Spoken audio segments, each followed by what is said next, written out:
नमस्कार, स्वागत आहे तुमचे आमच्या चॅनलमध्ये। आवाज महामुंबईचा, शोध बातमीचा, कौल मनाचा।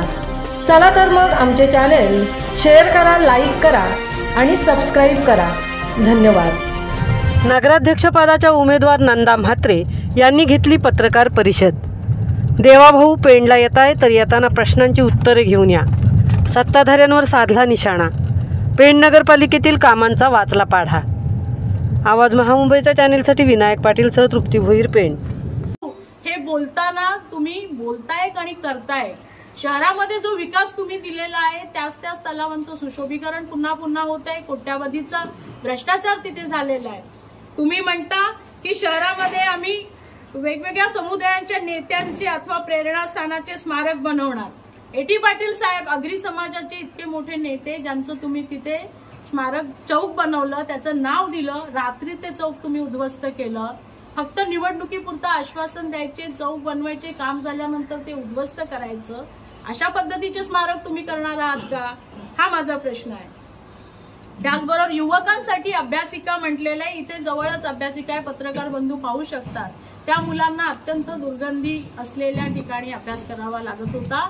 तिथे ड्रेनेजची सिस्टीम नव्हती, त्याच्यासाठी सुद्धा आम्हाला आंदोलन करावं लागलं आणि तो ड्रेनेजचा पाईप आम्हाला काढायला लागला। तुम्ही जे काही करता त्याचं स्पष्टीकरण लोकांना देणं आवश्यक आहे। तुम्ही म्हणता झोपडपट्टी वासियांसाठी विशेष सुविधा देणार। मला विचारायचंय प्रीतम पाटीलजी की आपल्या 2018च्या कालावधीमध्ये प्रधानमंत्री शहरी आवास योजनेचे जे पात्र लाभार्थी होते त्याचा अहवाल आपल्या समोर सादर झाला होता। 6 वर्षामध्ये आपण त्यांना का लाभ दिला नाही? तुम्ही स्वतः कौंडाल तळ्यावरची त्यांची घरं पाडली होती। तुम्हाला काय वेगळा पुरावा पाहिजे होता की त्यांना बेघर केल्याचा? का त्यांना लाभ दिला गेला नाही? त्याच्या आगीच तुम्ही लाभ कुणाला दिला हे सुद्धा मी तुम्हाला विचारते। 1800 लाभार्थी पेंड शहरामधले ज्यांनी या शहरामध्ये फ्लॅट खरेदी केले त्यांना प्रधानमंत्री शहरी आवास योजनेचा लाभ देण्यात आला। त्याला एक सर्टिफिकेट जोडण्यात आलं की यांचं कुठेही घर नाही। कोणी त्यांचा सर्वे केला होता? कोणी ठरवलं की त्यांचं घर नाहीये?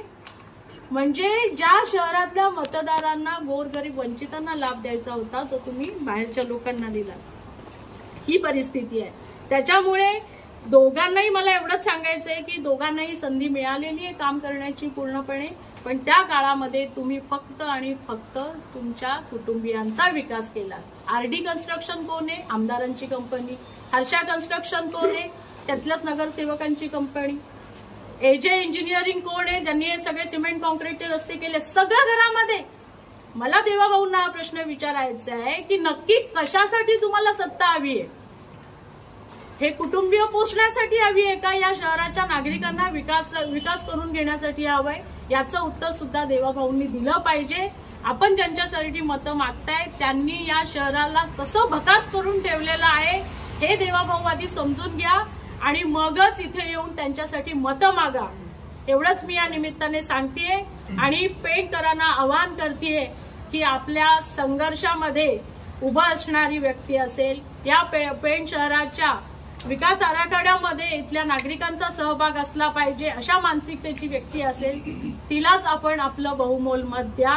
आणि ती मी आहे, कारण मी सातत्याने याच्यावरती लढतीये, संघर्ष करतीये, पुढे सुद्धा करत राहणार आहे।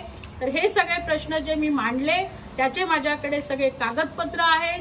सातत्याने मी ती कागदोपत्री लढाई लढतीये, पण माझा विरोध या भ्रष्टाचारांना आहे, नेहमी राहणार। त्याची न्यायालयीन लढाई सुद्धा आम्ही सुरू केलेली आहे, हे सुद्धा आपल्या माध्यमातून सांगते।